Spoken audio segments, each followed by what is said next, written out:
এতক্ষণে একটু বসার সময় পেলাম। চুলগুলোর যা অবস্থা, একটু চুলগুলো আমার জট ছাড়ে না, আর সময়ই পাই না।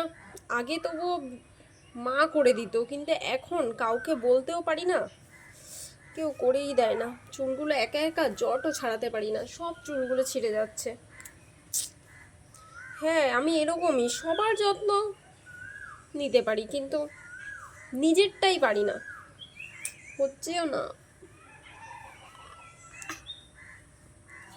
বৌমা, ও বৌমা। হ্যাঁ, থেকে দরজার ধারে চিরুনি নিয়ে বইয়া রইছো, তুমি কি কিছু কও? হ্যাঁ, চুলের জট ছাড়াতে পারছি না। এই কথা আমি আইয়া ছাড়াই দিই। সত্যি? হ্যাঁ। আপনি ছাড়িয়ে দেবেন? আমি তো মনার চুলেও দিতাম। আচ্ছা ঠিক আছে। সত্যিই খুব সুন্দরভাবে জট ছাড়িয়ে দিয়েছে, পুরো মা যেভাবে দিত সেভাবে। ঘরটা ঝাড় দিয়ে নি। বৌমা, ঘর ঝাড়ো? হ্যাঁ, সন্ধ্যা হয়ে গেছে তো, ঘরটা একটু ঝাড় দিয়ে নি। ছেমড়ি আমারে দে, আমি দিয়া দিই। আরে না, আমি ঝাড় দিচ্ছি তো। তোমার দিতে হবে না, তুমি বসো তো, তোমার দিতে হবে না। আরে তুই দে তো। তোমার তো কোমরে ব্যথা না, তোমার দিতে হবে না, আমি দিয়ে দিচ্ছি। আরে বসো বসো, দেখলে তো আমি বললাম আমি দিয়ে দিচ্ছি, তুমি দাও ঝাড়, আমাকে দাও ঝাড়টা, আমাকে দাও। এই কোমরে ব্যথা নিয়ে ঝাড়টা দিলে তো, এরপর যদি কোমরে ব্যথা করে আমাকে কিন্তু বলবে না, আমি কিন্তু কিছু করতে পারবো না। তোমাকে আমি বললাম আমি করি।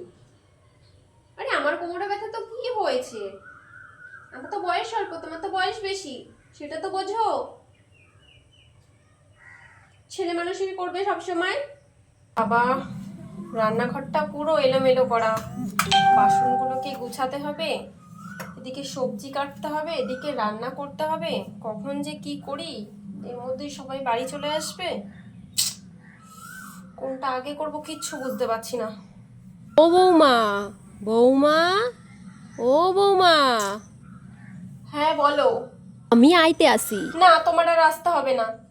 রে মাইয়া, আমি বললাম তো তোমার আর আসতে হবে না। কি করবে তুমি এখানে এসে?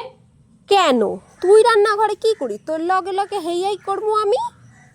আমি থাকলে তোর সমস্যাটা কি একটু কত দেখি। আচ্ছা ঠিক আছে, তাহলে কিন্তু আস্তে আস্তে, ঠিক আছে? কোনো অসুবিধা যেন না হয়, কষ্ট করে কিছু করতে হবে না। ঠিক আছে, তাহলে তুমি সবজিগুলো কেটে দাও, আমি রান্না চাপাচ্ছি, ঠিক আছে? কত জামা কাপড় এখানে টাল দেওয়া রয়েছে, কখন যে এগুলোকে ভাঁজ করব কে জানে। যাই হোক, ভাঁজ করি। কখন থেকে এগুলো ভাঁজ করছি, কিন্তু শেষই আর হচ্ছে না। বৌমা, বৌমা, কি বলো? করো তুমি? জামা কাপড় ভাঁজ করছি। ভাত খাবা না? হ্যাঁ, জামা কাপড়গুলো ভাঁজ করে নিয়ে তারপর গিয়ে খেয়ে নেবো ওখানে। তোমরা খেয়ে নাও, কারণ জামা কাপড়গুলো কেচেছি, এখন যদি ভাঁজ না করি না তখন খারাপ হয়ে যাবে। ওগুলো ভাঁজ করে নিই, তারপর আমি খেয়ে নেবো, তোমরা গিয়ে খেয়ে নাও। এখনই খাবা? আরে না, বললাম তো তোমরা গিয়ে খেয়ে নাও না, আমি পরে ঠিক খেয়ে নেবো। তাহলে তুই আর আমি দুইজন মিলে জামা কাপড় ভাঁজ করি, তাড়াতাড়ি হয়ে যাবে, তারপর একলগে খাবো। আচ্ছা বাবা, ঠিক আছে, নাও, তুমি তো কোনো কথাই শোনো না, নাও নাও। তবে যদি এমন হতো না, সবচেয়ে বেশি খুশি কিন্তু হতো বাড়ির ছেলেরা। ঠিক বললাম তো? কমেন্টে জানিও। ওতে যদি কোনো রকম ভুল ত্রুটি হয় ক্ষমা করে দেবেন।